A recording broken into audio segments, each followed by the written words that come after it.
हा वाद लहान पोरांच्या मध्ये झालेला वाद आहे. माझी हात जोडून विनंती आहे, कृपया त्याला जातीय, धार्मिक, भाषिक रंग देऊ नका. कृपा करून ते करा. हा पोरगा राहतो कुठे?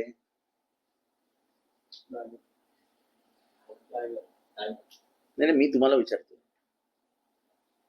आता मग हे म्हटलं की मग त्याला वेगळा रंग आहे ना. म्हणून माझा प्रयत्न मी पोलिसांनाही सांगितलं, दोघांनाही बोलून घ्या. काय जे काय चुकलं माकलं असेल दोघांनाही जे काय करायचं करा. पण माझी तुम्हाला विनंती आहे की असल्या छोट्या छोट्या लहान पोरांच्या वादाला असा मोठा महाराष्ट्र पेटून उठेल असा रंग देऊ नका.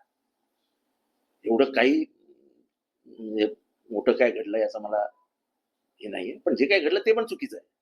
त्याच्यावरती मराठी बोलणं, हिंदी बोलायला लावणं हे सुद्धा चुकीचं आहे. आणि त्यांनी यांना सांगितलं मराठीत बोल, हे सुद्धा चुकीचं आहे. तुम्ही जबरदस्ती कोणाला कशाचीच करू शकता. त्यामुळे दोघांनाही शिक्षा व्हायला पाहिजे. दोघांनाही बोलवून घ्या पोलीस स्टेशनला. कुठल्याही आता लगेच सगळे तयार होतील. जा ना. एका बिल्डिंग मध्ये मराठी माणसाला मच्छी आणि मटण खाऊ देत नाही दक्षिण मुंबईमध्ये. जा जरा तिथे.